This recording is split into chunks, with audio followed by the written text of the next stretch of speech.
Inhale. Exhale. Inhale deeply. Exhale completely. Inhale to begin.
Exhale, relax the breath.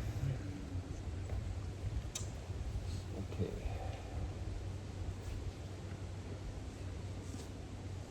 Maybe we can make the circle a little bit wider, that we can include these both guys.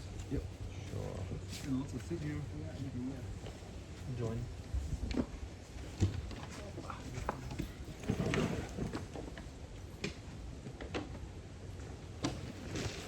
you. Beautiful.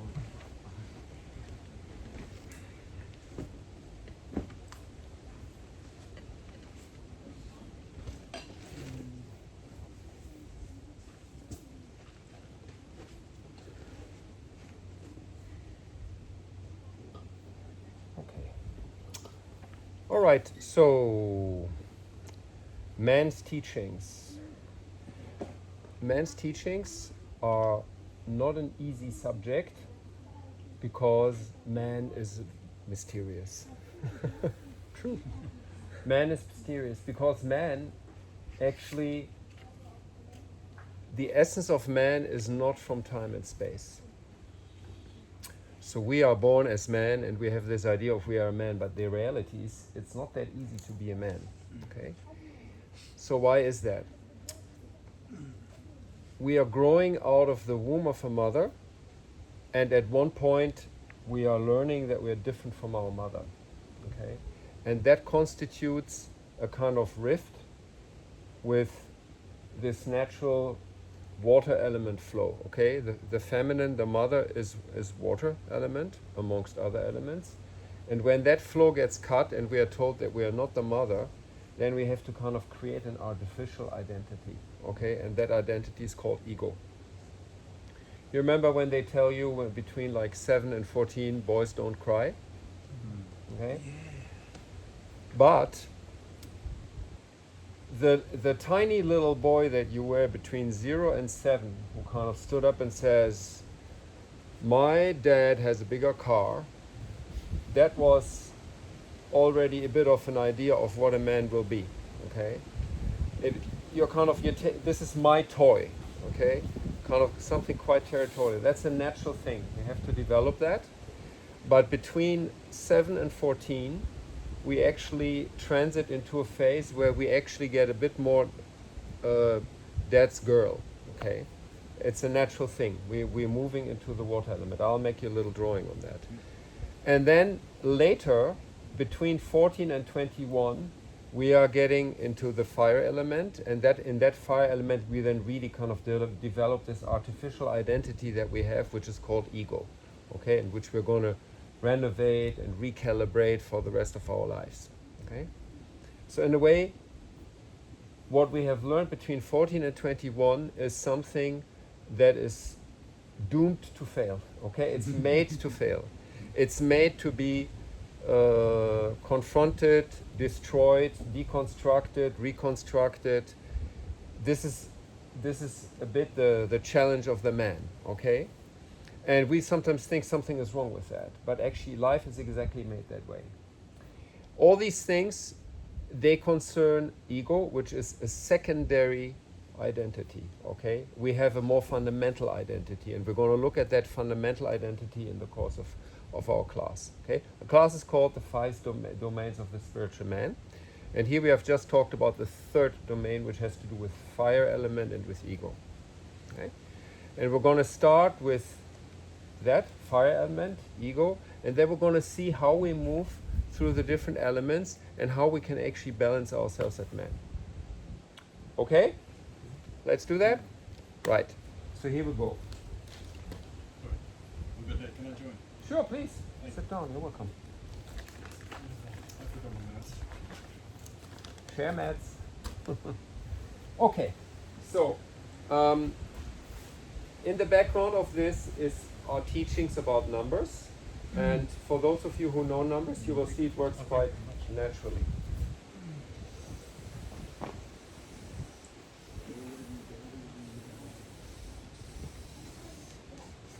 Pentagram. Yes.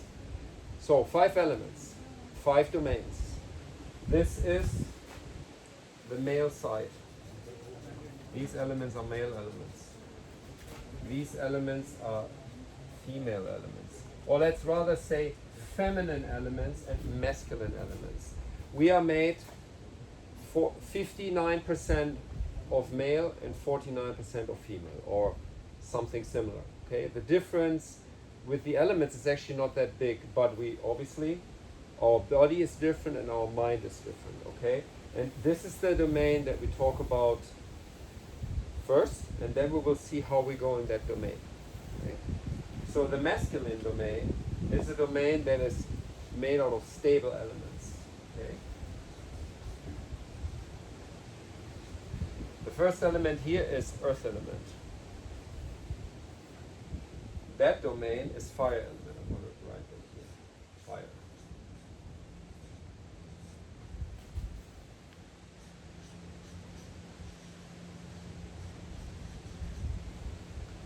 When we as men with our ego identity pretend to be stable, we actually only pretend, okay? We play the stable guys. We play the guys who know. We play the guys who have a clear idea. But the reality is, we only have a partial connection to that, okay? And all the old initiation rites of olden societies, they were actually made so that boys between 14 and 15, 16, or maybe 11 to 16, I would say, they would actually learn how to connect to that dimension. Okay? So in nowadays age, that initiation doesn't happen anymore because the awakening of human consciousness, and consciousness is, I'm sorry to say, is on that side, okay, happens by self-initiation. Okay? Kundalini Yoga, Karam Kriya, they are both practices where you actually self-initiate. You learn how to bring yourself into a state where you explore this in order to bring everything into balance. Okay? So what we're talking about now, first of all, is our what we call secondary male, so our ego identity. That is basically the result of, okay, here was water element, but boys don't cry. Okay? So here, between 0 and 7 years, you actually have quite a good connection to the earth. You have quite a good connection to be a sturdy, nuisance, wild boy, okay? But you don't have really words for that, and you later don't really remember how you had that earth connection. Okay? When you then move into 7 to 14, you then actually realize that there's emotion in you, okay? And that water element basically makes you want to bond with mama, but mama tells you you can't because you're a boy, okay? you want to hang out with the girls, but the girls, they, you know, you feel it's kind of doesn't really, it's nice, you know, your best friends are girls. You don't really want to be with the boys, for example, yeah, or you are with the boys, but you know, you're the one who sometimes cries. So that has to do with us being emotional beings. Emotion has to do with the water element, but we don't don't know how to handle that emotion. Okay? That emotion is just a part of who we are, and we tend to forget that part in us in order to play that role better. Okay, the role of being a man, the fiery, enthusiastic part that embraces the challenges of life. We carry that into our life, but we first learn that between 14 and 21. So that 7-year cycle is very much colored by the fire element. Can I ask a question? Sure. Is that for general? Because I can imagine that some of us, if some men have different grow up, Yeah. there is maybe no father or Yeah. there's no mother, or Yeah. they are, the bondage was very bad. Is it still, in general, this what we see? Yeah, what you will find, and that is actually a very good question. So the question was, if the family constellation isn't quite Yes. suppose the normal thing, no father, no mother, or too strong or too weak connection, is it still the case? Yes, because, for example, if you grow up alone only with a mother, okay, that link is going to be naturally very strong, and your mother is actually going to have an influence over you, which is absolutely instinctive. Okay, she walks into the space, she's in a bad mood, you immediately know what's going on. Okay, not a word spoken, and the whole story is completely clear, because that connection is there. Okay, and that's a connection we take into life. Okay, our partner, okay, if we're in a kind of relationship with a woman, is working in such a way, she takes up the phone, we hear on the other side, we already know where she is. You know sometimes you even know it before. Yeah? Because we are not established in our own identity firm enough to not be kind of pulled into the game, because this is all fluctuation here. Okay, ups and downs. Water element, waves going up and down, tears, not tears. It can be insight, maybe they don't show it, but it's still the case. There's a lunar cycle, you're aware of that. There are 11 lunar points, moon points, and this is going to make the feminine body fluctuate. Now here on the other side you have the air element, and the air element is also fluctuating. Okay, so here you will have inspirations that come. Oh, I feel there's coming here, and oh, I feel there's change, and I'm a little bit insecure about that. Can you kind of stabilize me a little bit? Yeah. Air element is a great element because here is where consciousness happens. Okay, when you start to feel that something in your life has to change, and a part in you just says, my job just doesn't work anymore the way I want. I feel I have to do something else. There's a calling, I'm going to do some kind of spiritual practice. That is air element waking up in you. Yeah. One day you find a flyer in front of your door and your thought comes, yoga, that's an idea. Okay? So this is all has to do with air element. It has to come with inspirations that come. It has to do with the way that you breathe. You feel that all of a sudden something needs to open here. Okay, you feel constricted because of too much fire. You feel I have to do something with my life. Air element is calling. Okay. However, to go to the feeling side, this has to do with feeling. Okay, and this has to do with taste. Water element. Mostly we experience it as tears, as emotions. Okay. This has to do with feeling. So when I as a man go over into the feeling side of things, mostly I can't stabilize my consciousness in that place. Okay, and the reason is that this is a sequence. Okay, you have to start from the earth, you have to move over into the water, then go into the fire, and then end up in the air. Very stable. Okay, very inspired, very strong arc line, very radiant, but mostly it doesn't work. Mostly it's just a pretend. Okay, I pretend I'm a spiritual teacher, I pretend I know what I'm doing, I pretend I know my way. okay? And in a way, we can be quite honest, yeah? We are just pretenders. As long as we're here, we're pretenders. And being a pretender is a good thing, nothing wrong with that. Just let's be clear, we are pretenders, okay? What we are actually trying to learn is to recuperate that earth element, okay? Which is what I said in the beginning, the mysterious thing. My mysterious essence as a man has not to do with time and space, okay? Time and space mostly happens between these two elements, fire and water. Okay? I'm simplifying, but it's a good way to remember it. Because look, if you look at how we relate to the feminine in us and also to the feminine outside, it has to do with attraction. Okay? So I have the looks, she has the need. Oh, my prince. He could fill out my emptiness. Or she has the looks and I have the need. Oh, she's gonna, enchant me and she's gonna heal my wound, because something is hurting in me and she's gonna touch that and gonna make it right. Yeah? So these are all fantasies. Okay?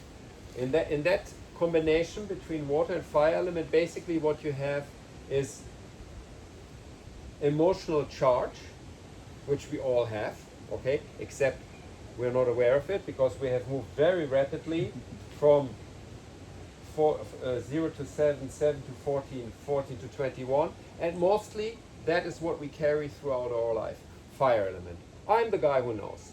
Sometimes we change a little bit, dress a little bit differently, change jobs, and friends come back 20 years later. You haven't changed at all. Shit, I wish you hadn't said that. Well, yeah, because potentially, maybe they connect in the little bit of you that is actually still like when they knew you. That's also possible. You have changed everything else, but that little bit, they still manage to tickle you, and you find yourself doing the good old jokes, that you did between 14 and 21. You see what I mean? Yes. So, and here's the challenge. How to move from here to here. Because that is where the mystery is. Here, you are just in a hypnosis, okay? The hypnosis between the feminine and the masculine. It can happen within you, it can happen without you. It can happen with you and your partner. Even in a gay couple, it can be the same thing, okay? Today I'm the feminine, you're the masculine. Tomorrow it's maybe the other way around, but it could also be just I'm the masculine, you're the feminine, we are a gay couple. That's all cool, yeah? But it is mostly just it's kind of an hypnosis, okay? A hypnosis of with my needs, okay? This has to do with my needs here. I'm in my needs. Okay, today I'm empty. I feel I need so much tenderness and love and hungry, and I long and I don't know what I long for. The waves, the coming and going of my needs. Okay, you can have that, she can have that. And here's, I'm the solution to it. Just come to me and I will help you. We will do something nice together. Okay, and there are all these innuendos, all these unspoken things that are floating in that fiery water here between the two of us, okay? This is how most couples form, okay? With a lot of stuff that is actually not so clear. A lot of stuff that I'm actually not aware of. You told me you were spiritual, but actually, when I stop eating meat, then all of a sudden you have a problem. You told me you were spiritual, and then actually when I start doing yoga, this is a problem for you. What's going on here, yeah? So all these innuendos, she has her ideas, you have your ideas, and you think this is kind of going to work out, but it doesn't. Okay, it doesn't work out because there are certain things that weren't clear here in the beginning. Okay? So, Kundalini Yoga is the yoga of consciousness. Karam Kriya is the practice of meaningful language, forever increasing consciousness, okay? We are trying to talk ourselves out of that space, become aware of what we're actually doing here, what are the games we are playing, because these are all games, okay? We are the great pretenders, in order to come to this place here, where we actually meet our own mysterious essence, okay? And when a woman is with us, or when the feminine in general in the world is with us, she's partially seduced by this. Oh my God, he's a rebel. I adore, rebels. Women like rebels. This is all very biological, okay? Here, in that part, the woman, she's just instinctive, okay? She follows the instinct of the species. The species instinct is what? Multiply, okay? So what does she want? She wants a genetic code that is different from the genetic code of her family. What is the right thing for that? Get a rebel. Get somebody who does it differently. Get somebody from a different tribe. Don't intermarry with the same gene pool. Yeah, this is basically the thing that's happening here. Yeah, it's very basic. Huh? And your idea is, great. Let's ravish a maiden and carry her away and do our own new tribe. Somewhere else. Yeah, Yeah. that is deep biology in us. Okay, no, really, this is deep biology. A part of us is basically going in this let's pretend thing in order to launch us into something new that also breaks away with old traditions. Okay? This is tradition, just repetition of the old things. Okay? But when you go deeper in it, you can also say, I'm going to break with the tradition, I'm going to set up a different tradition. Okay? That's also in there. The fire as a rebel. Okay? So a part of the attraction is in that. Let's procreate and let's create something new. Here is a different thing at stake. What's at stake here is, in that dimension, you are connecting actually to you as a spirit. Okay? I'm going to draw the numbers in the background, and those of you who know the 10 bodies, you will see how it works. This has to do with positive mind. So the part of me that sees opportunity in everything. Positive mind, which is the number 3. And then you have aura. 6, Aura, which is 7. 7. So that is kind of the magnetic charge of your tribe that you carry in you. I belong to that country, I speak that language, I have these and these mental patterns within me, and with that I'm going to move in the world. And there my pretension also comes from there. Yeah? I'm just pretending I'm going to do this. But you can change the aura. Okay, you can transform your aura, you can clear your aura, you can get all your whatever, language, family, social class, country stuff, you can get that out of your aura. You don't need to have that with you. Here, you have to do with soul And 1. and subtle body. 9. Yeah.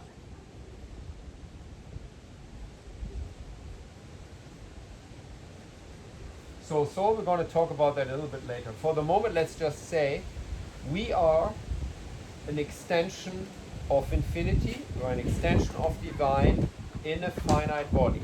Okay, that body is finite, but that is temporary. The spirit is not temporary. The spirit is an extension of the divine. So if you want, you could say that the divine basically sits in us and extends itself into the finite world, into time and space. So the aim of a life of a man is actually incarnate that spirit. Learn to listen to that spirit rather than to what the fire says. Fire is basically going to just repeat itself. And even if you set yourself up for, let's do it all differently, and we are rebels, very soon after you're going to go again for repetition, repetition, repetition, because this is the strength of the fire. Okay? It's not a bad thing. It's just, this tends to just repeat itself. Here, you will have incursions of the divine in your life that are going to potentially shock yourself into completely changing your perception of things. For example, for a long time I thought I should change something, I didn't change something, and boom, I have an accident. Okay? And that accident makes me really go, okay, before something more serious happens, what actually needs to happen? Okay, I shouldn't do that job. I shouldn't do what I'm doing here. I have to do something else. Okay? This is from the subtle body. Okay?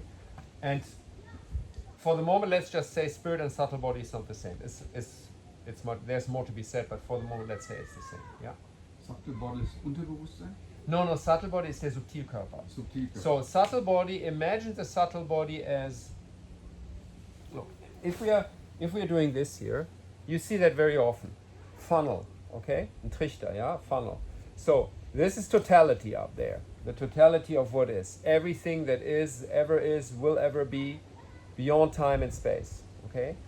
But it converges in here, okay? So that which converges, that is going to become your soul. Okay? But this is the information flow that sinks down from infinity, from the divine, and sinks down in time and space and comes into your body. Okay? That is talking to you in a permanent manner and actually informs you about your connection to the divine. It's a permanent connection, and you can actually learn how to listen into that connection. You wiretap into the divine, literally. Yeah, you kind of click yourself in, and then you hear information which has nothing to do with what's up there. You hear information that's coming out of time and space. So this is somehow the discovery of the mysterious man, because that dimension of you is not from time and space. That dimension of you is potentially able to go beyond time and space and basically say, body is not that important. What is important is listening to the subtle body. Okay? Give you an example. When the Mughals overran India and they had a very, very brutal dictatorship over the people, the ninth guru said, if the Mughals can convert me, the whole of India will fall and will convert. Okay? And he said, if you can convert me, everything will change. So they tortured his companion, 5 companions to death, most brutal tortures, and he didn't twink an eye. Yeah. They asked him, do you not mind that we kill your companions? I'm sitting here in meditative posture, 9th guru, so it has to do with the subtle body. He basically asked for a piece of paper, because they asked him, so can you do a miracle here? You're supposed to be a guru. Can you do a miracle? And he said, sure, give me a piece of paper. He writes something on it, puts it in his pocket. They get ready to cut off his head, and he puts his head. They cut off the head, and everybody jubilates and says, what kind of guru is that? He is nothing. We tortured everybody to death, so what's the problem here? Nothing. This is not a guru. That guy doesn't do anything. Somebody remembers what's written on the paper. On the paper, they take it out, it's written, "Oh Mogul king, you who think you're ruling over the world, you don't even have the power to convert one single man? What kind of ruler are you?" Okay? You understand? When your subtle body is with you, you are able to do things that go beyond what is deemed acceptable for the rational mind. Okay? And you leave a story, and that story has a meaning for people. Because the Hindus still nowadays, they have a little temple in the place where the Guru's head is buried, and every year they go there to remember that somebody gave his life in order to save their religion, not his own.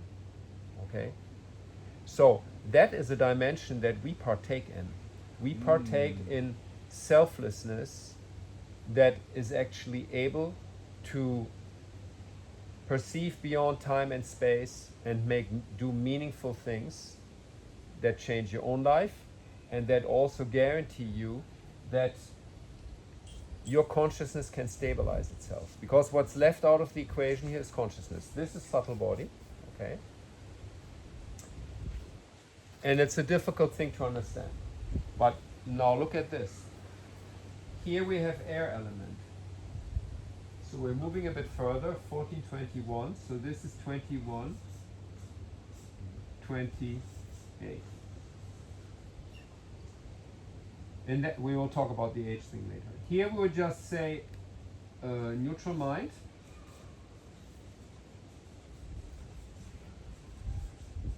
So that is the dimension of you that basically is just able to say, Satnam, this doesn't work, and I'm going to take the consequence. this doesn't work, I will stop what I'm doing here, and I'm ready to take the consequence. There's a dimension in you which is actually not just automatically perpetuating things. Yeah, automatic perpetuation is here. There's a dimension in you that says stop. Right here, stop.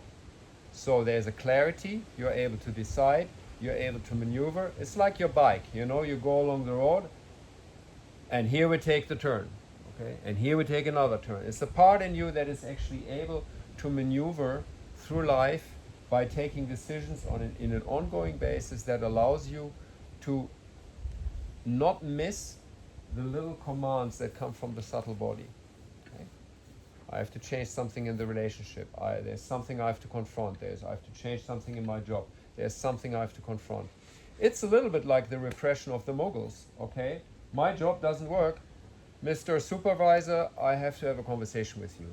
Oh, yeah, sure. Look, this is the situation. Oh, wow, that guy, some decision is happening here, okay? This is the situation for me, and these are the solutions I see. Do you understand what I'm saying? Yeah, I mean, this guy is clearly taking decisions here, okay? So this is neutral mind, okay?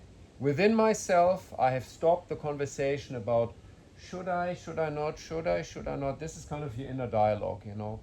If they call it positive, negative mind, this is not, you're doubting, okay? You're not decided. Here, decision taken. Satnam, I have to talk to you. Okay, right? So the second dimension here, so neutral mind, that's number 4, and then you have the arc line. Arc line is number 6. You see, these are pair numbers, okay? In unpair, 1 and 9, 3 and 7. This is 2 and 8, and this is 4 and 6, okay? Pair numbers, pair, it's called like that? Yes. Even numbers. It's called like that? No pair. No, pair numbers. Yeah. Pair numbers, Yeah. they're feminine numbers. Yeah. And what's that? Odd numbers. Yes. Yeah, so odd numbers are masculine, pair numbers are feminine. Even numbers. Even number, thank you. So Even numbers are feminine. even is feminine and odd is masculine. Yeah. So there we got it. Even numbers are feminine and odd numbers are masculine. So here, this is your feminine dimension. Okay? You see, we have five domains of the spiritual man. Okay? Arc line actually is your capacity to sense the contact that the subtle body makes with you. Okay? So it's a sense of there's much more happening than the eye can see. There's much more going on, and that allows you to actually click into the atmosphere in the space. It allows you to feel what's going on for people, and it allows you to confront whatever is coming. If you're aware enough, you will actually feel it before it arrives. Okay? Often you have that thing, I knew it, yeah, I knew it, but I didn't do anything about it. Especially women, when you ask them, I knew this was happening, and then you can just ask them, okay, did you do anything about it? And mostly the answer is no. Okay? Because the instinctive part of a woman and our own instinctive part, we also have an instinctive part, yeah, our feminine part, is basically so strong that it overrides this one. Okay? This one is called the intuitive part. Why does that happen? Because this is so hypnotic. Okay? That domain, that constant courting between fire and water is just overriding everything. Yeah. Okay, if you can actually boil it down to something very simple. When you look nowadays at dating sites, they work very much on the visual, and then on the potential of exchange in the level of sexuality, in the exchange of emotion, in the exchange of money, potentially not that we're talking about prostitution, just, is this a fit? Is this benefiting me? Would this work for me? Is there a little, visual seduction happening? Water and fire. It's just an ongoing thing. That type of relationship in the olden times didn't happen because you were basically marrying somebody from your village, So you knew the family, you knew what they had done in previous generation, and if you marry the daughter of the butcher, you know exactly what to expect because tradition just goes on, and therefore it's also a very safe thing. Yeah, it's a good thing. No surprises here. Yeah, the surprise happens when all of a sudden everybody is mixing with everybody. All the continents, they flow into each other. There are all these kind of, oh, Chechen girls or whatever, French man, you know. Everybody has these kind of ideas, and then there are lots of things that meet, but what's happening here is not clear. The only thing that's apparent is that, because that's above the water. This is all stuff that is not either not awakened, kind of asleep, okay, or it's just unconscious stuff. Not developed, maybe. Not, you said not awakened. Yeah. What not developed? I would say that for Earth. Yeah, you could say develop. Well, this is something that has to be initiated. Okay, as men, our challenge nowadays is, if we don't initiate that, life is going to initiate it for us, and in ways that we don't like. Yeah, sickness, accidents, things that happen to us. They should have come from us, but they actually didn't.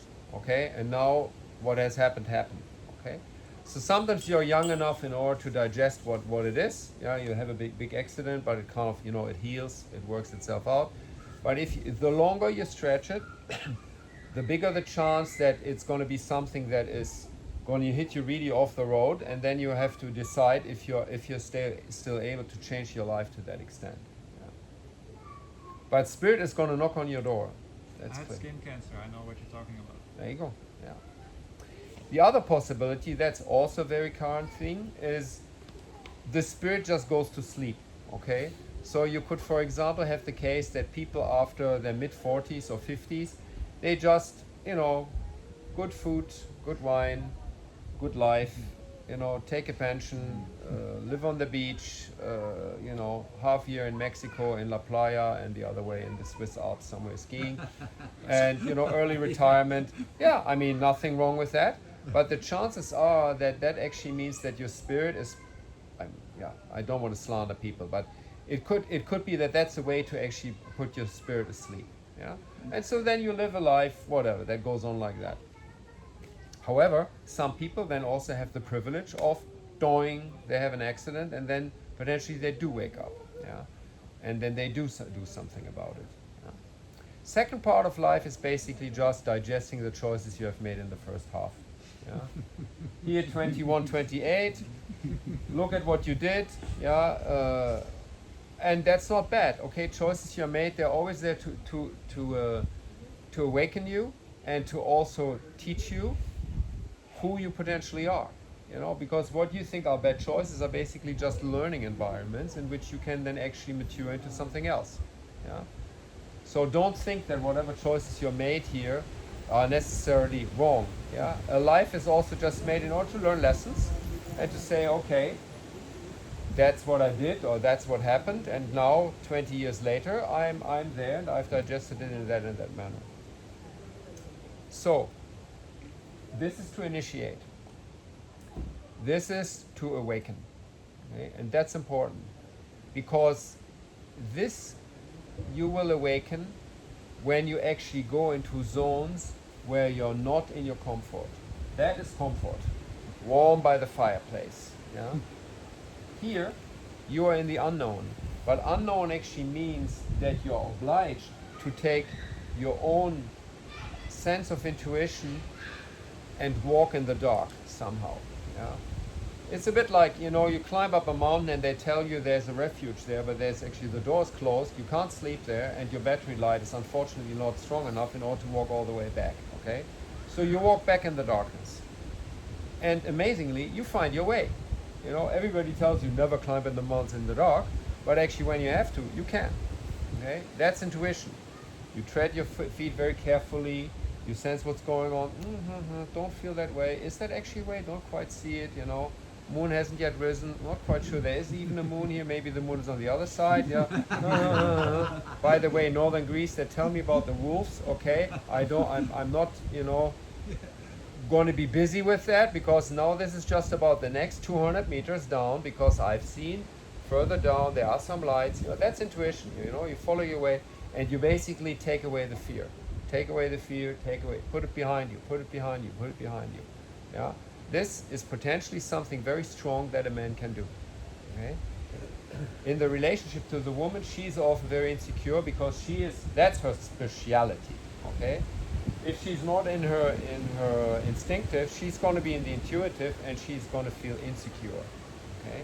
And that's when she wants to lean against you, and she expects you to be the guy who says, "Don't worry, darling, we're going to sort it out.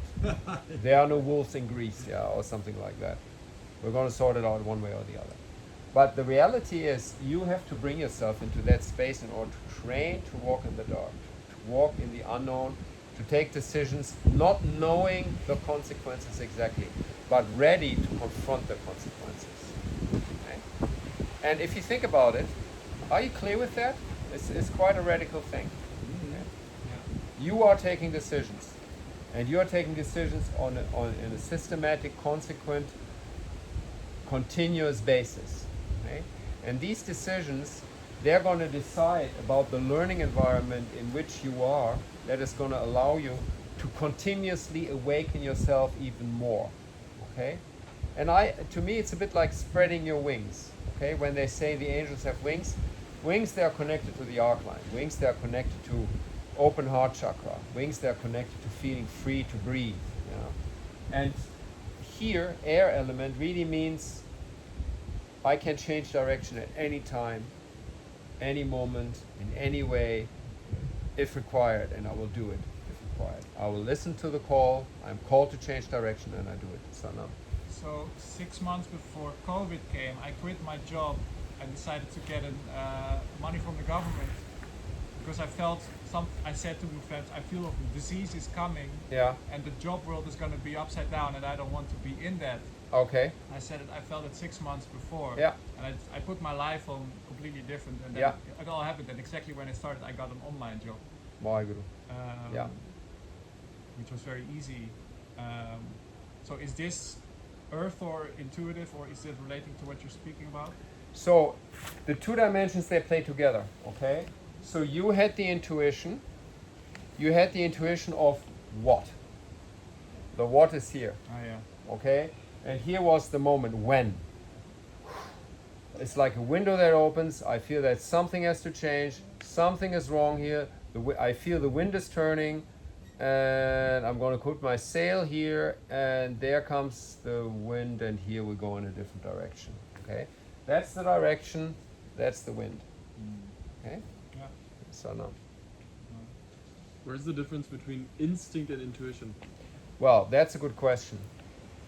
Instinct is when your biological self, your hormonal self, is driving your life. Okay? I have an instinct of survival. I have an instinct to reproduce the species. I have an instinct to wanting to merge with whatever attracts me. Yeah? That's an instinct. Yeah? You in agreement with that? So that is my animal part, in a way. There's also another dimension to it, but let's see if we come to that. That part is different from this part here. This part is the part in you that actually has to do with you being an awakened human. Okay? Awakened human really means that you take your decisions with kind of this part of yourself. Okay? So somewhere in here, you feel the calling. You're not up there in your mental realms. Mental realms, they're kind of here. You're not up and out there dreaming away with your pranic body. Sorry, I have to go. Up there, out there. You had a question? You need to leave? Yeah, sorry, I have to go. I'm on security shift. Sure. Sana. Thank you. Oh, this is the realm of you can call it the realm of the divine. Okay. So this up and out here, you can travel there, you can go in there, but mostly it just means you're not in your body, you're vacant. A part of you is actually not present. Yeah? And many men, especially young men who start out with a quite strong feminine side, they have that tendency, okay, to be up and out there. Because whenever they're in the physical body, they confront the view of society on them that tells them, become a man, okay? And they don't like to go into that thing. They don't like to play football. They don't like to do fist fights with the boys. They don't like to play the games of, you know, let's smoke and get drunk. They are kind of different, and they haven't found themselves, but they're going to avoid the roles that you play between 14 and 21, and basically create their own little space, not really belonging to anything. They will not have a very strong we call that the secondary male. They will not have a very strong secondary identity. Okay? And they then have to also find out, you know, how they combine it, and what is that going to mean for their lives. How are they gonna live? What kind of partners they're gonna find? What are their sexual preferences? All these things they have to do with who you are when you're coming into yourself, and what's the story that needs to be lived. Okay. Sometimes the story just means, why guru, you know, you have male partners and that's your preference. There's nothing wrong with that. Okay. It's your way of incarnating yourself. But one way or the other, you are gonna, and especially nowadays, you are gonna confront that feminine part, yeah, with emotional man, okay? When you basically return to that dimension of yourself that you forgot, that you had between 7 and 14, because this is how it goes on, just to kind of finish the cycle. So 21, 28, then comes 28, 35. That's where many things turn around in life. Okay? You have a family, you have an established job, but somehow your spirit is knocking at your door, and you know, okay, there's a pressure building up, and within this intensity of family life, career starts to come to peak. You then actually say, well, there are some real decisions that need to be taken, and then eventually you will take them, and that's when you come back to this here, where you then have 35, 42. That's where many things clash. Yes, there's a lot of stuff that actually then comes to a decisive point. Wrong job or right job, moving up the ladder, going a little bit further in that, or basically already preparing to step out of that and do something else. Often also connected to spirituality in the sense of, okay, not yet the space for spirituality in my life, but I've heard the calling, I feel it, and somehow I'm going to act on it, either here or here. Okay? So this is the next level. So here then 42, 48. That's called midlife crisis, and that's when we then actually confront all the stuff that we haven't fully realized between 14 and 21. That's going to come back. Okay. Now I finally have the money to get the super mountain bike that I wanted to have and that I didn't have when I was younger. Yeah. Now I can finally get myself a big car, younger partner. Yeah. Running away with my secretary and so forth. Please, Lucas. Yeah, I have with a strange comment which makes me look very stupid, but I have huge difficulties understanding your concept. Okay. And it's very difficult for me to relate to your story. Okay. I don't know why that is, but I cannot remember what I did as a boy from 0 to 7, or how I related to Earth, or. You're not the only one. I have difficulties understanding your concept. Okay, I so don't know. I don't know why that is. Okay, so first of all, thank you for sharing. Yeah. What is the part where I lost you? Well, to be honest,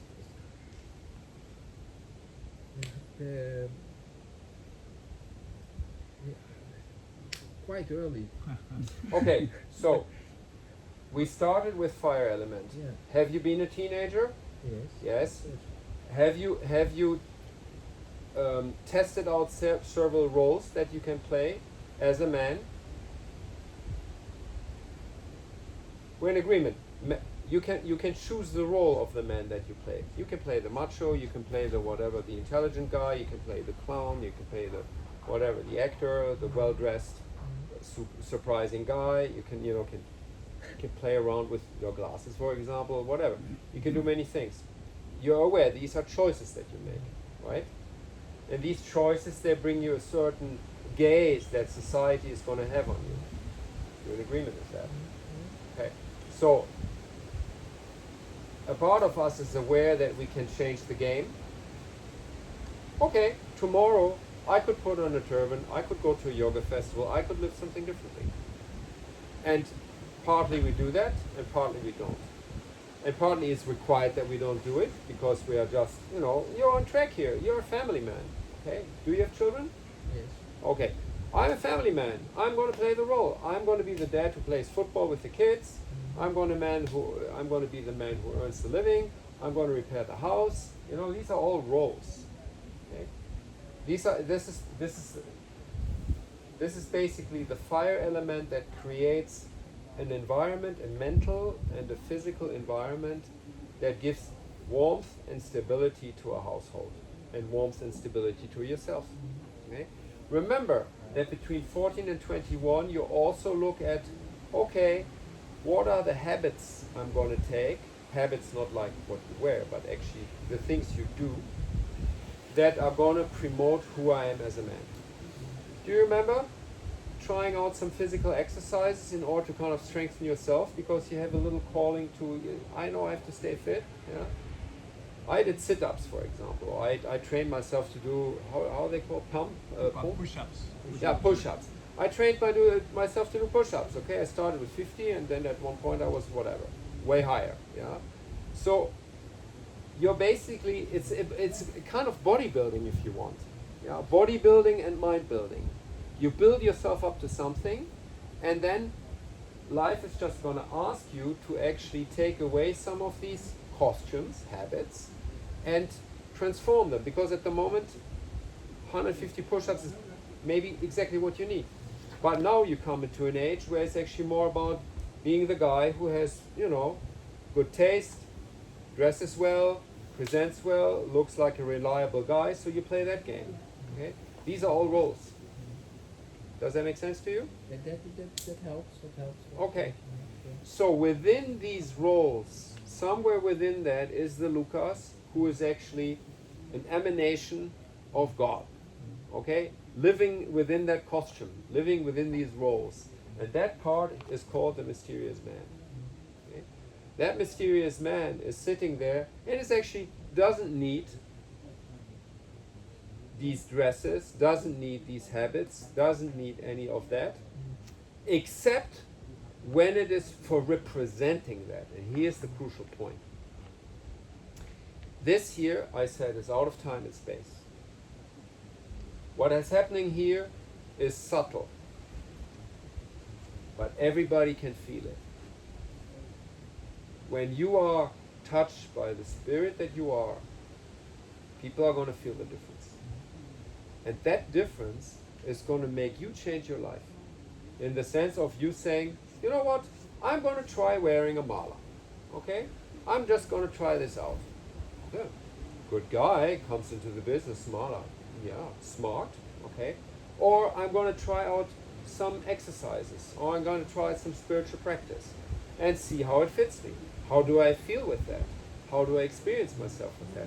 Oh, I actually feel this is quite good because what I live here, kind of the mysterious man that I am, is actually represented in that.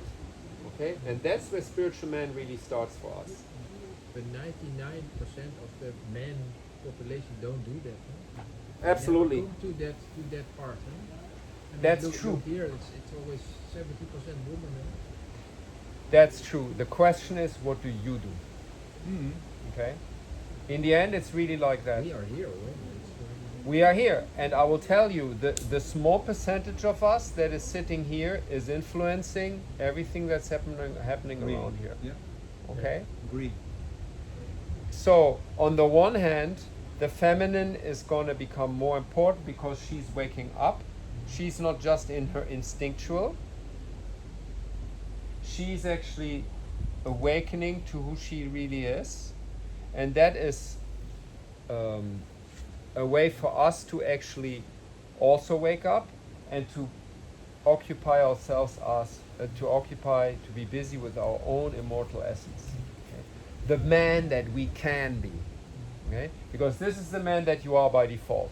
Somehow you have found yourself a way to talk, to walk, to think, to act in ways that were connected to your environment. Okay? And that's all cool, you know. You were born in that and that country, in that and that family, in that and that environment. And whatever you did to come to today is still influenced by this, is conditioned by this. Okay? Whereas this dimension comes from outside of time and space. It doesn't come from this planet. It's not within the realm of incarnation. Okay, it comes from infinity, and you are an extension of infinity into a human body, and that is where you live this in that zone here. That is the interaction. And being spiritual actually means, how do you maneuver the overall balance of these things? Some of them very incarnated, very fire, water, and others representing something that can't be touched, something that cannot be explained, something that is mysterious. So what was that? Could you explain where the part of gender is in this kind of yeah. Hard to hear you from here. Sorry, can you explain the part of gender in that? Okay. Yeah. What was missing in the gender part here, maybe from your script? Okay, can you just tell me a little bit more why you're asking that? Yeah, it's a big phenomenon in our society at Yeah. the moment, and I'm not. They are troubling, I think, yeah, from the what they are really are, yeah. Mm-hmm. And you're explaining also only the mask part and the women part, the man part and the women part, yeah. But where's the other part of the gender thing, you know? Okay, gender. Where is gender in all this? Sorry. Okay, I'm not a specialist on this, but what I've understood so far is a part of the discussion about gender is about gender is a social construct. So this is what the theory says. Okay, the theory says basically you get at birth you get assigned a certain gender, and I gave an example: boys don't cry. Okay, you get that assigned. Okay, you can't possibly be a man. You can't possibly be a man if you cry. Men don't cry, or boys don't cry. So there are certain behaviors that are assigned to you at birth. Yeah, we in agreement with that? Yeah. Okay, that has only to do with what's happening up there. It has had to do with this.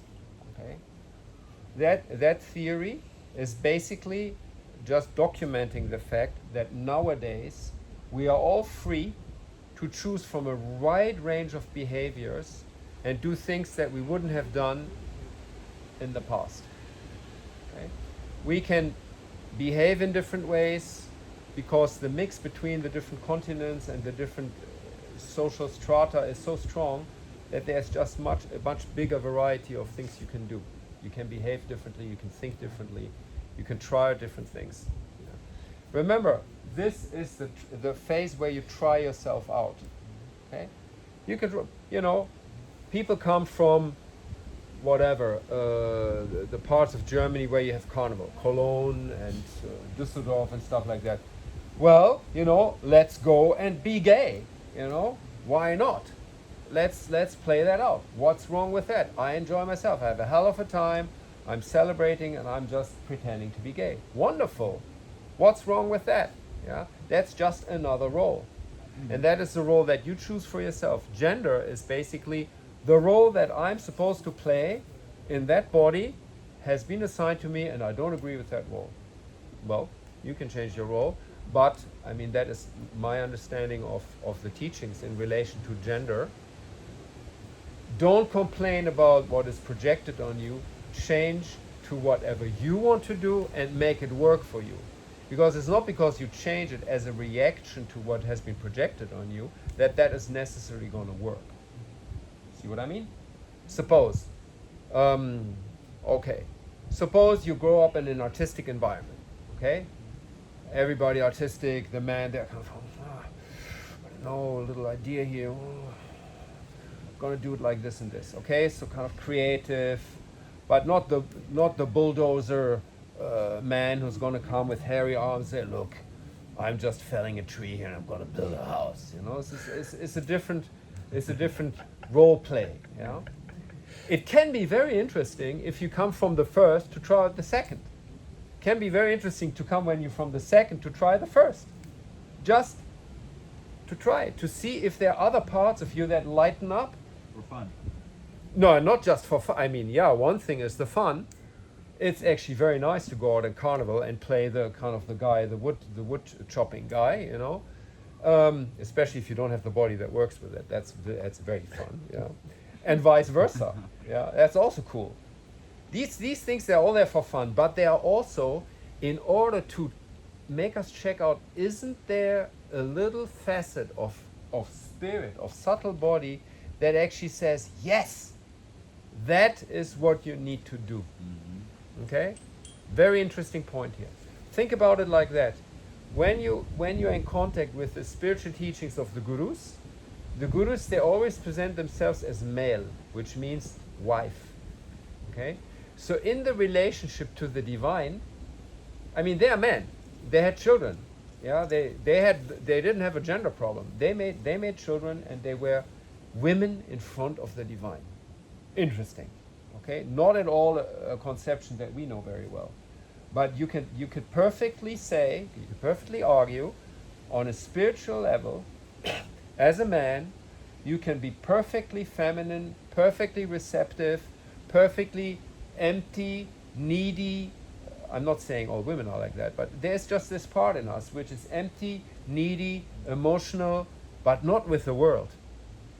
Needy, emotional, because I want the divine to be in me. I want to be penetrated by my divine. I want him to come into me and make me happy. Okay? And that is really meant literally, sexually happy. Okay? These are the teachings. Okay? That's one dimension of the teachings. The feminine man, spiritually speaking, is absolutely necessary, because that dimension needs to be lived. That is a subtle body. You can think about it like, they often say it's everywhere. Okay? It penetrates you. All fibers of you are penetrated by the subtle body, and the subtle body is gonna command us. Okay, it tells you, go there, bit more over there, bit more over there. Here's the feminine thing. Too much. Now stay there. Stay. Go over there left to stabilize yourself a little bit. Stronger habits to support that, and stay in the middle. Go on, go on. Too many habits. Too masculine. Too fiery. Go back to the emotional part of yourself. Feminine, masculine, feminine. Okay, until you have it. The subtle body is going to steer you like that. But you experience that as there's something in me that actually talks to me and tells me what to do. And it literally says, Prabhu, the Lord, my Lord, is telling me to do this and this. And you feel like, a woman, he's telling me to do this, I'm going to do this. Okay?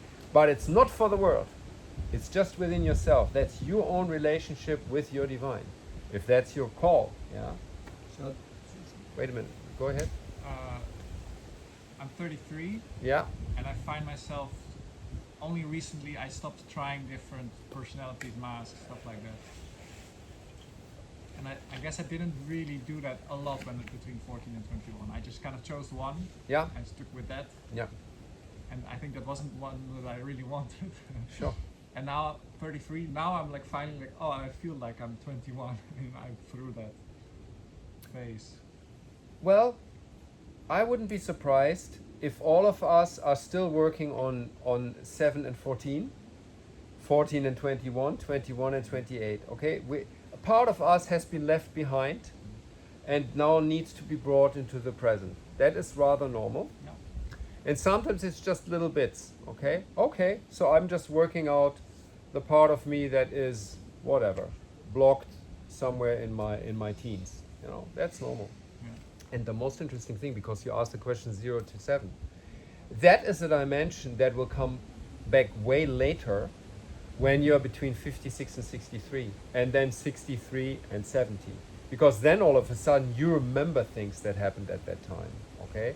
And you will actually remember how you felt completely as yourself, except you didn't have a language for it. You just didn't formulate it like that. You had a way to live that in a different way, right? But does that make sense? Yeah, makes sense. Yeah, makes sense. And I think about it especially, Lucas, in terms of toys, okay?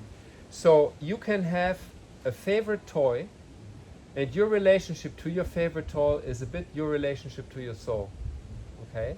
So when you have this, how's it called, Kevin and Hobbes, yeah, that comic, the little boy who has this conversation with his tiger. For him, the tiger speaks. The tiger is his soul. Okay, that's his social identity that has a conversation with his tiger, and his tiger is his advisor. Yeah, come on, don't be sad because your parents are divorcing. You are with me, and me, I'm with you. You know, we are going to hold together. Okay, it's a very, very strong bond. We talk like that to our toys. We talk like that to our pets. Okay, it's a very strong bond. Except we don't rationalize it. Yeah, does that make sense? Yeah. For me, it feels like what comes up to me is that in the fire, in the experience, 1421, we ask ourselves every time, what do I need from the world? And in the earth element, where we not initiated for, what we missed, the relation with the earth, maybe we have to ask us the question, what wants the universe, what wants the world from us? Exactly. And you see, this is where I love Hollywood. Because the stories that Hollywood often tells us is, you have this guy, I mean, we know Sylvester Stallone is probably not going to be a loser, right? Or whatever, Tom Hanks, no, not Tom Hanks, he's sometimes a loser. Tom Cruise, yeah. And we know the guy is probably not going to be a loser. But a well-written script will actually make you almost believe that he's going to be a loser because he has to go into the unknown, okay? He has to go into the dark places and find something and, you know, get all the dangerous, evade all the dangers, until an unknown talent shows up, okay? And this is the main thing. The unknown talent is happening here. This is when all of a sudden you can, he can hold his breath for 3 minutes where everybody knows he can only hold it for 1. He can hold it for 3, and he's gonna stop the atomic chain reaction in the cooling tank somewhere in Pakistan or something, yeah? This is the immortal part, okay? And we all like these movies because we know a part of us needs to awaken, and actually it needs to awaken by praying in front of God. Yeah. Give me the gift to save these people. Give me the gift to save the children for being tortured or for being force converted. Give me the gift. And you tell me what I have to do and I will do it. Yeah? And that leaves stories. Okay? Real stories are stories that come from here. And our fathers don't initiate us anymore, and they don't learn to initiate us. And our mothers even don't initiate us. So for me, also in myself, the element earth is not really there enough. So for me, it feels completely helder, clear what you show in this model. You tell us about it. Yeah. You see, there is a moment, so 2 things to be said. Actually, just one. There is a moment when you're not the son of your mother anymore. Okay? And that moment will come. Sometimes it has a very banal story about it. You come with a fully grown beard, your mother will say, I don't recognize you, my son. I don't see my son anymore. Okay? Because the mysterious part, literally it's that, the mysterious part of yourself is revealing itself, and you can see it. Little girls, when you come with a beard like that, a full-grown beard, they have 2 reactions. Either they run, or they feel secretly attracted to it. Yeah, it depends on their story. Because what you represent here is the primal man that in the olden times would basically just come, take the girls or rape the women and basically just penetrate on a physical level. Okay, that used to be the time when we were tribes. Yeah, that penetrating dimension of the man. That is the penetrating part of yourself. This is the cozy dad is going to make us go to McDonald's and we're going to play football part. You know, the warm and cozy guy. And this is basically the one who gives the good genetics, yeah, through the penetration. But the other dimension of that, because here we speak obviously about spiritual man, is that your presence as a man is the presence of spirit. The spirit that descends into the world and that we incarnate. Okay? So, when you say woman is the grace of God, because she's very much here, she is this kind of presence, this grace that is penetrating us, that is kind of going right through our armor. You know, the women, they don't know that. They sit, they think, you know, okay, that man is made out of steel. But when they start to sing, all of a sudden, you know, something opens up and we sit there with all our great ideas about us, our super ego, our, you know, have you seen what I've achieved in my life? They go right through. Okay, and that awakens our heart. That makes us go crazy in relationships, you know. Again, I've fallen in love with somebody. We have been together for 21 years. I've forgotten what love is. Now I know. Okay. But rather than run away with that woman, just take that touch and say, she has awakened what you have awoken in me 21 years ago. Okay. I take that touch and I go into the relationship with you. And I will go bring that in. Okay. And your partner, she's going to say, thank you. I didn't know how to awaken in you, but she has. Okay? So that is the woman. She awakens us. But we are vibrating spirits, so we are the image of God. Okay? So the woman is the grace of God, we are the image of God. So one way or the other, spirituality means, because this is fire element, so this has to do with vision. This is the sense that's connected to it. One way or the other, walk like a God on earth. Talk like a God on earth. Think like a God on earth. Okay? Literally. That will bring balance to all these elements here. Because it is going to allow you to take these parts without losing that contact here. Mm-hmm. Okay? Because when you know that you represent something that's higher than you, you act and you speak and you think with care, because you know that your word will remain when you are gone. Okay? Like the ninth guru. The word stays. You have not conquered a single man. You have not been able to bring a man to convert to your faith. Okay? That is a story that stands. And that is a story that you can leave behind you by living what the subtle body says you. So it's not about penetration in the physical level anymore. It's about penetration of yourself. Completely vibrating in synchronicity with what the subtle body brings into your life. And then, according to that, represent that. How's it going for you, Lucas? How does that sit with you? I still try to smoking. Maybe my head is also full. It has been long full days now. I hear you. And I had a workshop this morning already, so I'm drifting off. You're to be drifting. honest, I'm just being honest here. Okay. I'm drifting off, Okay. and I'm drifting off. How? Sorry. No, it's fine. It's how it is. And I understand some parts of it, but I struggle with the essence of the model.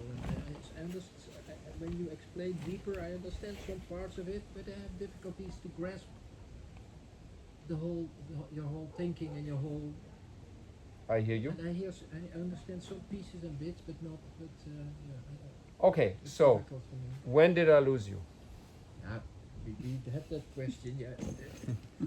So I think the last 15 minutes with some precise examples helped me understanding it. Like your example on your previous example from the earth element and how we have to find that back, and that examples help me. It makes it less conceptual and less strategy Yes. wise. So Yes. that helps. Yeah. Okay. I maybe to add that I had one question in mind that is related to that could help me as well, understanding the model or understanding the principle, and make it also a bit more applicable for myself. So you say between 7 and 14 boys don't cry, right? In the normal world, boys still don't cry, right? In the outside world, outside from here, but here all the boys cry, right? Can you say something about that? Well, what is your experience when that happens? My personal experience. Yeah. I feel a huge warmth, and I feel some deep connection with something, I don't know what, and I feel very happy and very satisfied and very very happy and very satisfied and very fulfilled and connected with something. I don't know what. Yeah. And then then my tears come. Thank you. Thank you for contributing this. Beautiful. You see, Lucas, normally the connection from the fire to the earth is not immediate, okay? So you go over to your feminine part, and where that feminine part starts to flow, the tears, they create the connection to this here, okay? It's actually as simple as that, right? And often people say, I feel touched by something, but I don't know what. Okay? And I was thinking about that. Men, as long as they don't accept their feminine part, they also feel a bit clumsy. Okay? What's clumsy? Clumsy. Onhandig. Yeah. Yeah. Understand, yes. Ja, so ein bisschen Robotisch. Maybe not complete. no, yeah, well, not complete. That's another story. We can talk about that in a sec. Clumsy is schwerfällig. Onhandig in Ja, Nederland. onhandig. Ja, helemaal Nederlands. Der eine Schlumpf hieß doch so. Der eine Schlumpf hieß Ja. doch so, clumsy. Ja, schwerfällig, so, also was war so der? nicht in der Lage, völlig da zu sein. Ja. irgendwie, ja. Ja. Stumbling over our own feet. Verpeilt? Verpeilt. Verpeilt. Verpeilt, ja, das wäre mehr so auf der mentalen Ebene, aber ich meine es auch wirklich physisch, ja. So not elegant, okay? And Yeah. I always find that women, they have this kind of natural grace, okay? Even if it doesn't go right, you know, they do their thing and then they kind of float off into fairy realm, yeah. And we don't have that. But boys, often between 7 and 14, they can have that fairy quality. Very sexless, yeah? Yeah. Kind of in between two, you don't really know. Yeah. And it's a very beautiful state, okay? And it's a state that we all remember, and we kind of, as men, sometimes almost regret that we can't go to that space because it's a space that isn't possible anymore. Yeah, we have beards, we have chest hair, a penis that gets an erection. It's difficult to be an elf in that thing. But at the same time, we also don't want to identify her as a satire, with an erect penis chasing the girls in the jungle. That's also, we don't like that. It's a part of us, So where does that part of me go that was an elf? Where does that part of me go that was naturally connected, very emotional, flowy, this kind of sexless feminine being, Where does that come from? It comes when you connect on the spiritual level. You feel that there are things going on here. You feel that all of a sudden all your mental preoccupations, they are gone. It takes 3 days and the camp actually makes you sleep better. People are tired, but they are actually more relaxed.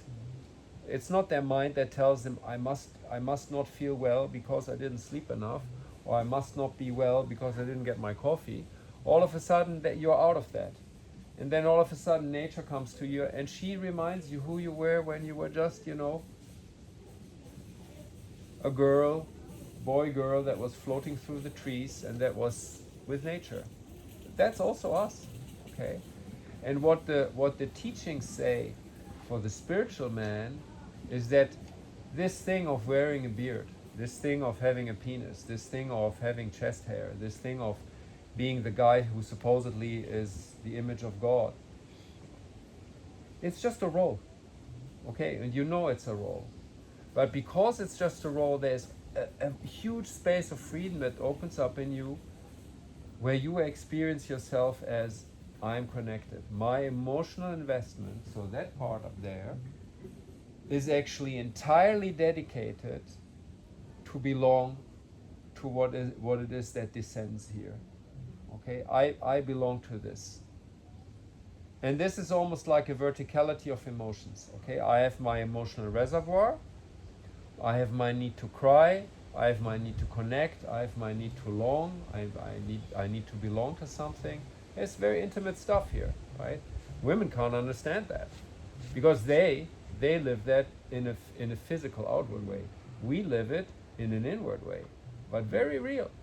Okay, you can sit in a concert of spiritual music and all of a sudden you just feel you get all wet, all wet, you float away, something of you isn't there anymore, and then you land in this ugly, clumsy male body, and it can create some kind of a, I don't want to be here again, which one already has, potentially very much when one is younger and one has a lot of family numbers in the date of birth.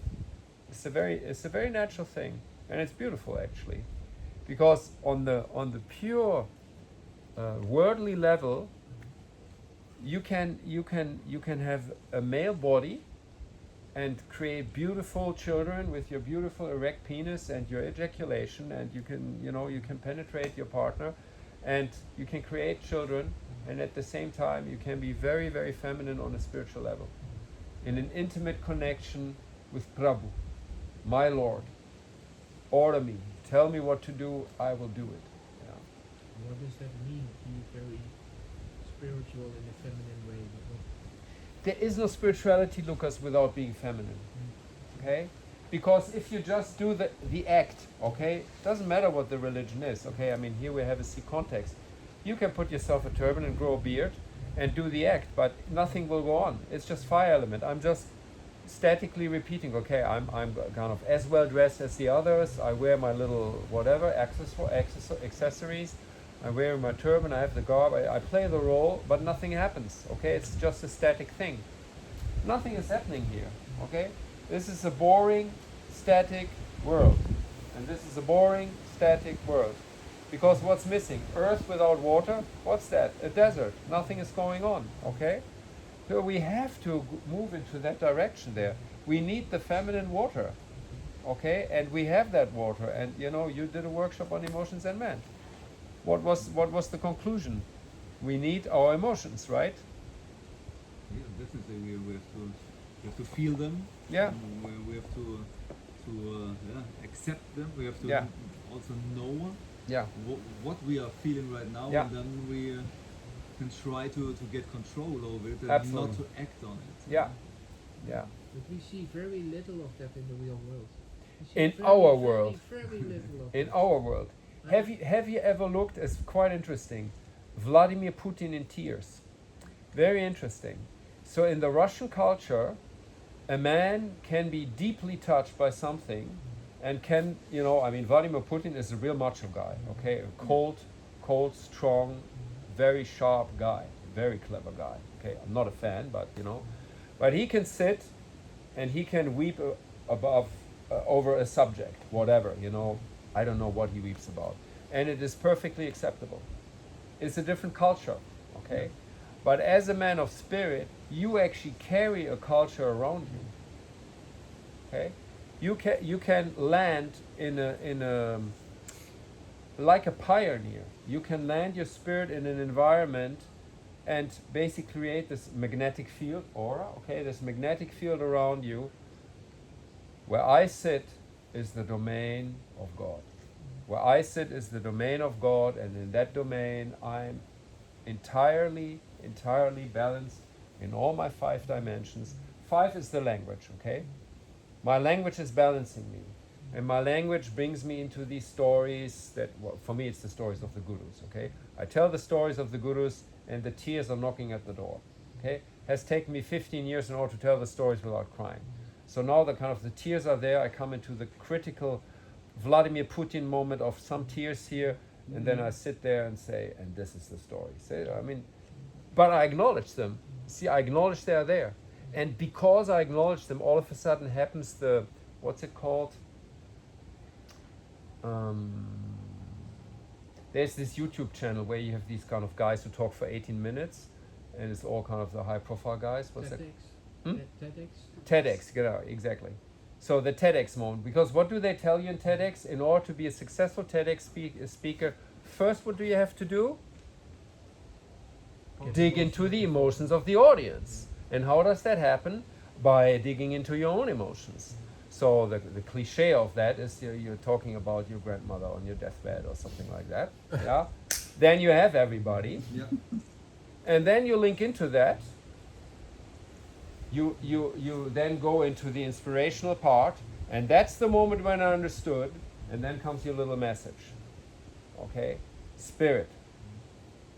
Are we not all men of spirit who live that, who have the emotion, who have the emotional charge, who can go into the intuitive part without getting lost courageously? Yeah? That's how these TED things work. And that's how our life works. Okay? You need that emotional thing. Exactly, you need it. Sanam. Yes. What can you tell us about the spiritual ego? You tell us about spirit, Yeah. but what we see in our world also is not only Sanam. people who live in the house of God with spirit, Yeah. but live in the house of God with a lot of spiritual ego. Yeah. Well, And the narcissistic ways of doing yeah. being spiritual. Well, okay, so your identity as a spirit will be balanced in the upper part. That's the ether element. Okay. So, and this is the sequence. Okay, earth, water, fire, air, and then ether. Yes.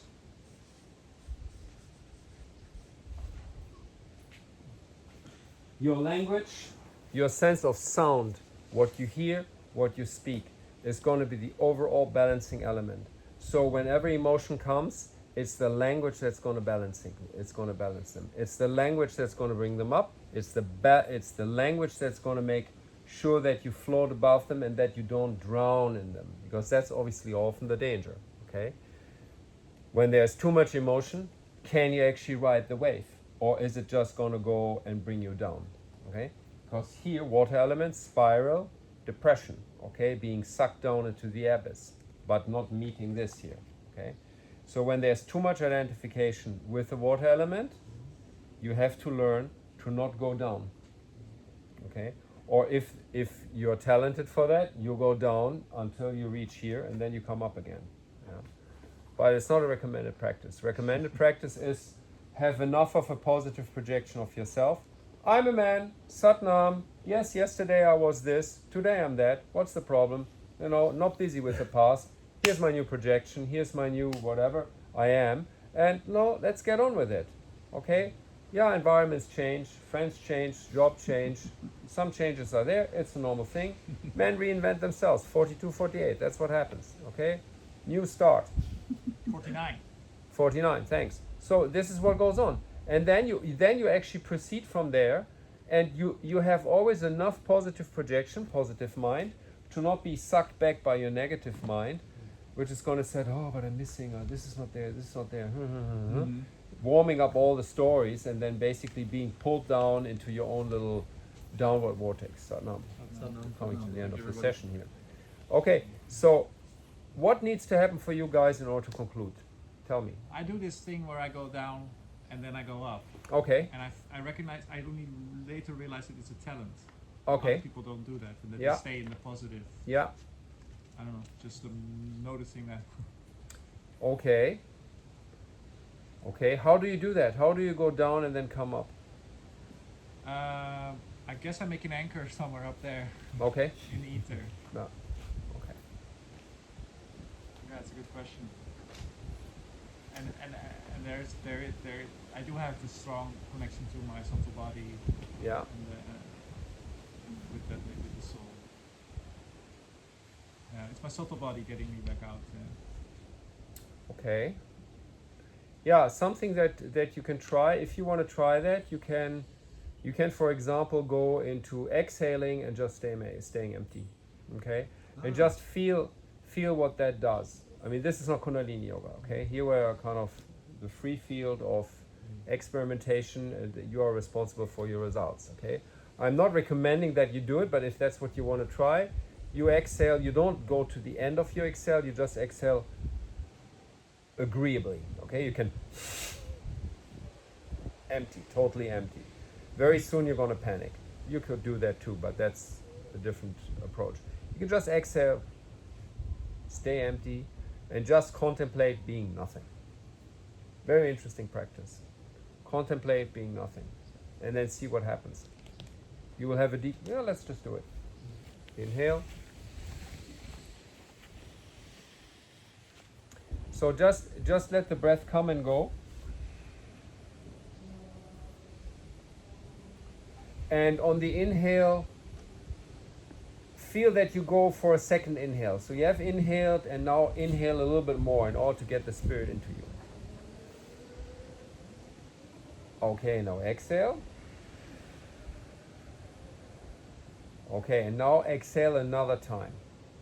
Completely empty the lungs. And inhale from there.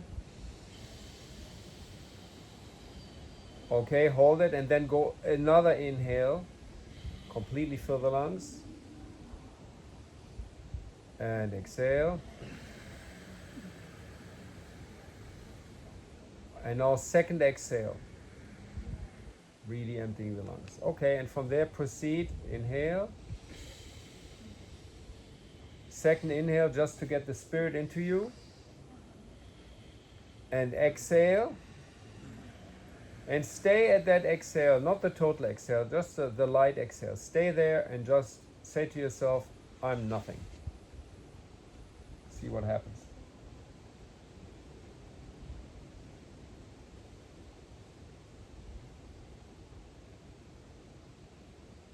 And when you need to, inhale and do the whole procedure again. But stop at the exhale that is not the absolute exhale. And then again, I'm nothing.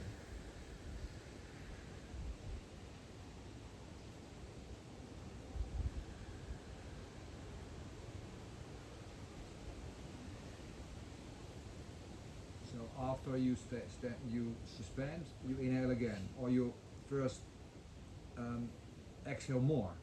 No, you just inhale and do the second inhale and then exhale, but you stay at that first exhale, not the second. Yeah. Do it one more, 2 times.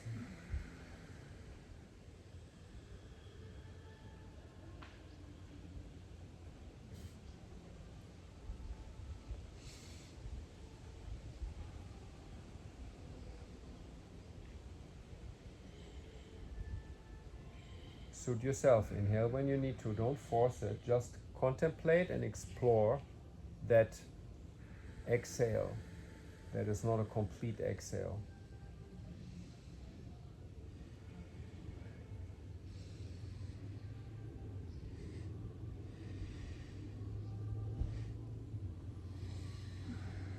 And when you're in that state, explore listening. I am nothing. But that doesn't mean you can't listen. Listen at the consequence of your experience of I am nothing.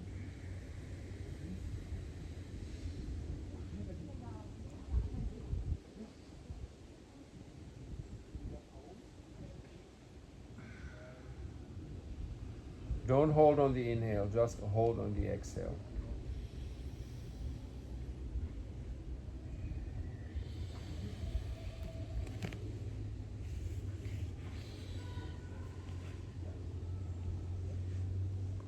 And relax the breath. So what's your experience? From my experiences, it opens up my third eye. Okay. What else? I got the answer, that's not true. Hmm? I got the answer, that's not true. I got the answer, that's not true. Okay. I heard that too, yeah? Okay. I also heard that voice. No, really? What's it saying? It's not true. It's not true. It's not true. Oh. I'm nothing. It's not true. Yeah, was a direct answer. Ah. Okay. What else? I liked it. I like it. Yeah, well, you are maneuvering that by going down. Yeah. you probably have a way of maneuvering that. Yeah. I liked it too, and there was I felt filled. Exactly. Isn't that interesting? What did he say? I felt filled, okay? So 2 and 8, water element, okay, my instinctive part, that's about being empty and being full, okay? The whole dimension of me that needs to empty itself, okay, orgasmically speaking, or that needs to fill itself in terms of food, in terms of whatever, taking in the other, that whole exchange of filling, emptying, that is my instinctive part, okay? And if you can really go into that zero space, and you can learn to hold yourself in that, you will actually experience something fills itself. Absolutely. Yeah. Stabilizing myself in being empty is actually going to lead to me being filled. Very right. Yeah. Uh-huh. Stabilizing myself and being empty. Yeah. Makes sense, right? Yeah. It's the opposite. It's the opposite. Yeah. And you could experiment, Lucas, what happens when you go into that tearful space, Right. which is actually a space of I am not, okay, Yeah. and actually taste what that is, and also feel that there's a sense of connectedness all of a sudden. It's very easy to be connected to nature when one is tearful, and it's very easy to taste how existence is actually so close to myself. Yeah. Can you elaborate on that point one more time to go a bit deeper and to maybe to make some examples on that? You pointed out quickly, you go from there to there to there, but can you elaborate a bit on it? Okay. Like what is it? What's happening? How? Think about it like that, Luca. This is a seed, okay? The seed in the earth. And that seed, it just sits there.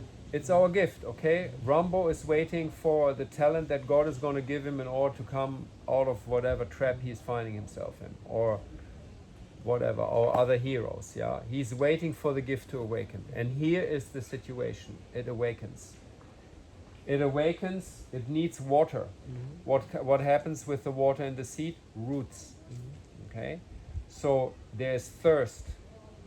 The thirst of the root to nourish itself so that the seed can actually grow into what? A branch. Okay?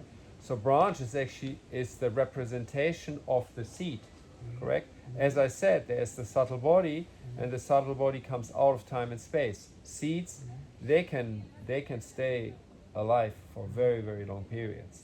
Roots can't, because they belong to time and space. The seed just sits there. It's a spiritual seed, so it's out of time and space. So now it has drunken the water. It is going to create the branch. This is, I have connected to the spirit. No, I'm going to represent that. Branch means it comes out of the earth. Okay. Root, nobody sees. Nobody sees your emotional life. Nobody sees your emotional life within yourself, how you connect to. You don't even know what it is. It's happening within you. You can be a man that doesn't cry, but within your waterfall of compassion and emotion. Yeah. Beautifully directing your fountain of emotion up to devotion. Yeah, that is an inner process. That is the roots that are up there. Now here, you're manifesting it. Okay, I don't want to live by hiding this from the world.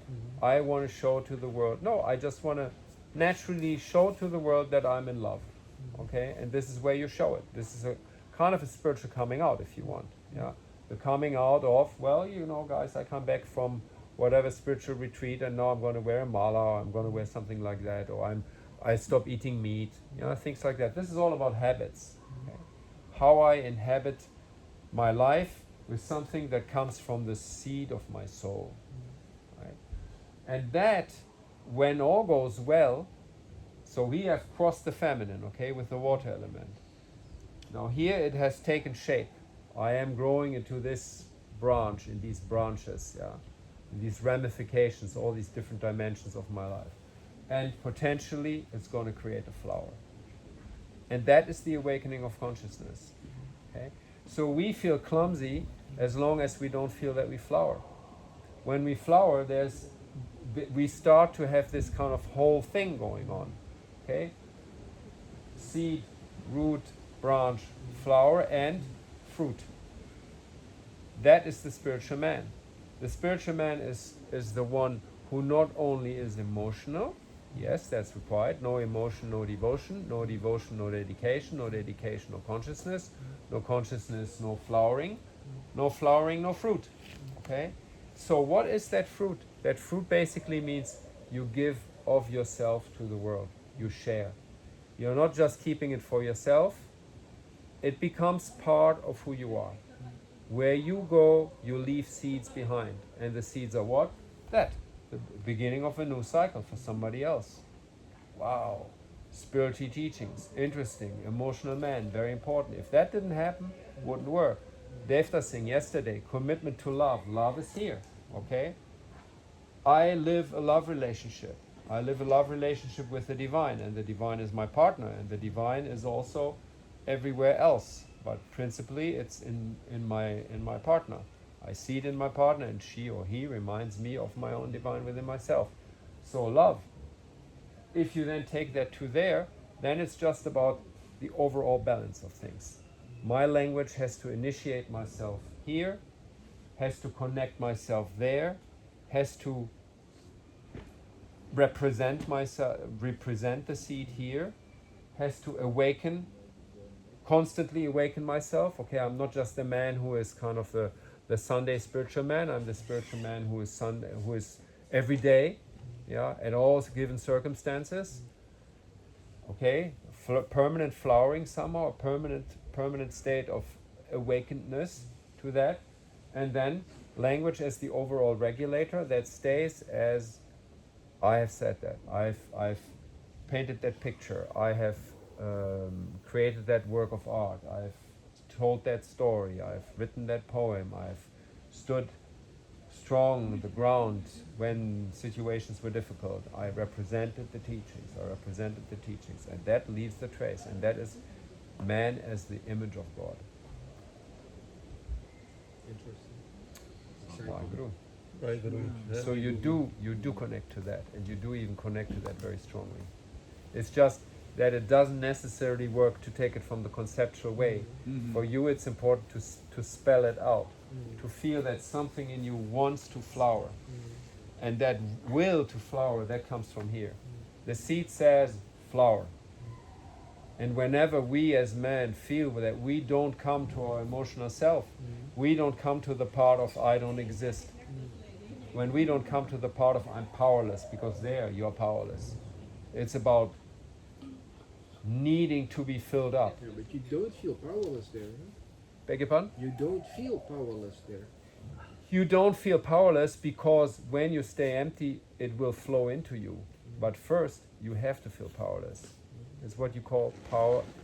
I think Sylvester Stallone does it quite well. There's this movie where he's kind of, this tunnel under New York from one side to the other kind of breaks down and whatever. It's going to everybody's going to drown. So he's the only guy who's still there, and he has to save a woman. Okay, and obviously the woman, she has a cat. Yeah, so they're almost out, but she forgot her cat. Okay, so they can't go through the normal way, and now they have gone through all the dangers, whatever, light air shafts or whatever, in order to go in. And she says, "You have saved all these people. How do we come out of here?" And he says, "I don't know." And that is the part where something turns around and spirit comes and says, "I'm gonna make you live, because your story needs to be told," so that it awakens the heart of other people who are going to say, "I can do that." Okay? That's our story. The stories of us as heroes are the stories that actually awaken the part in us that will never die. But for that you want to flower, and for that you want to have your feminine, but for that you also want to have the masculine strong enough so you just don't get pulled over, because to the right side here it's just fluctuation. You're going to lose yourself in there. You need a firm grip on this here. Okay? Yes. Thank You you. do. Great. Talk now. Thank you. Let's close the space. Inhale. Exhale. Inhale. May the long time sun shine upon you, all love surround you, and the pure light within you guide your way on, guide your way on, guide your way on. Sa